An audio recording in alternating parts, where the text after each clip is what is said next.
Hey everyone, Tom Gentile here. Happy November and welcome to Tom's Trading Room, where in less than 5 minutes I'm going to talk about November. I'm going to look at some charts for before the election, my favorite trading day in November, and what we're doing post-election day. So stay tuned. This might be the best 5 minutes you're going to hear all month.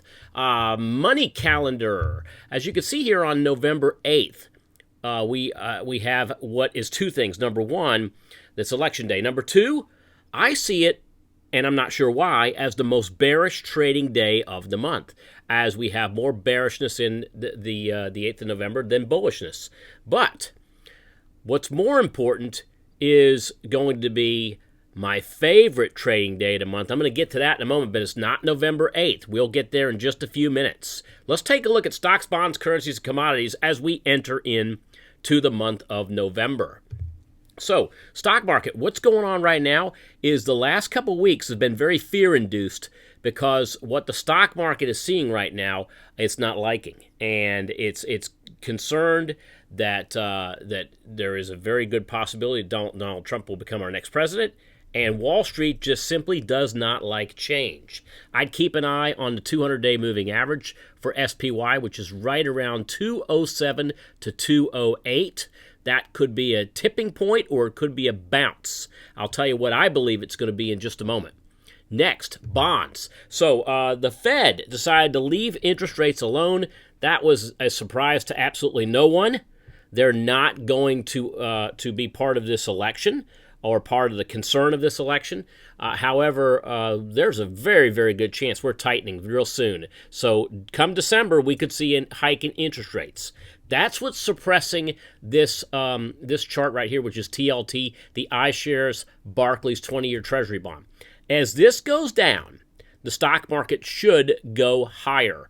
Right now, I wouldn't pay any attention to it until after November 8th. But after November 8th, keep an eye on the 200-day moving average resistance, which is at around 133.5 right now. And that could be a good place for us to bounce to head even lower as interest rates move higher.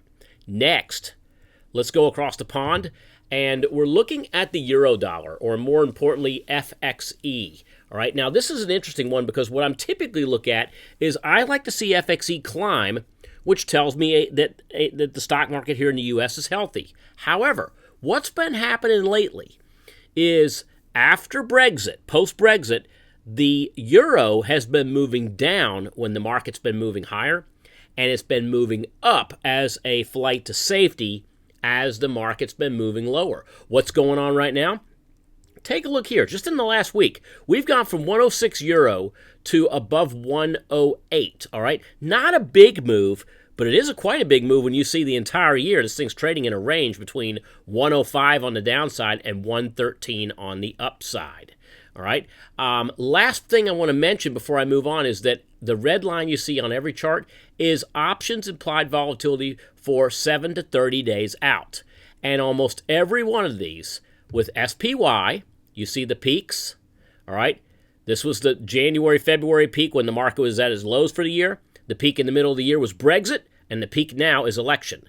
Notice with bonds, same thing is occurring. Notice with the euro, same thing is occurring. February peak with the lows, June peak with Brexit, and now we don't see a big peak here in the euro with the election, but we are seeing the bump up in terms of stock price. And then finally, let's look at commodities.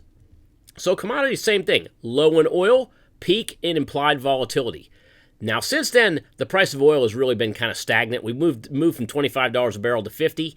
This is a chart of USO. It really hasn't moved that much. However, it's starting to move lower. And as we move into the end of the year and possibly the beginning of next year, I expect us to take out the lows of 10 on USO and actually move about 10% lower. So am I saying that oil could go back to $40 a barrel? That's exactly what I'm saying. What's my favorite day in November? Well, that's going to be November 11th, all right? But before then, we're going to talk about it in a post-election webinar, all right, which is open and available to all of you. Check your email where this video came for a special registration link as to why I like November 11th. We will be holding that webinar on the 10th. That's Thursday at 8 p.m., And finally, if you're a member, go ahead and check out Tom'sOptionTools.com for details of our weekly newsletter and so much more. If you're not a member and you want to become a member, check out our 7-day free trial right up here in the top right-hand corner. Just go to www.tomsoptiontools.com, click on the 7-day free trial, and then that will give you all the details, and you can be started immediately. All right? Thanks again, folks. Happy November to you, and I hope to see you next Thursday on our post-election webinar. I'll see you then.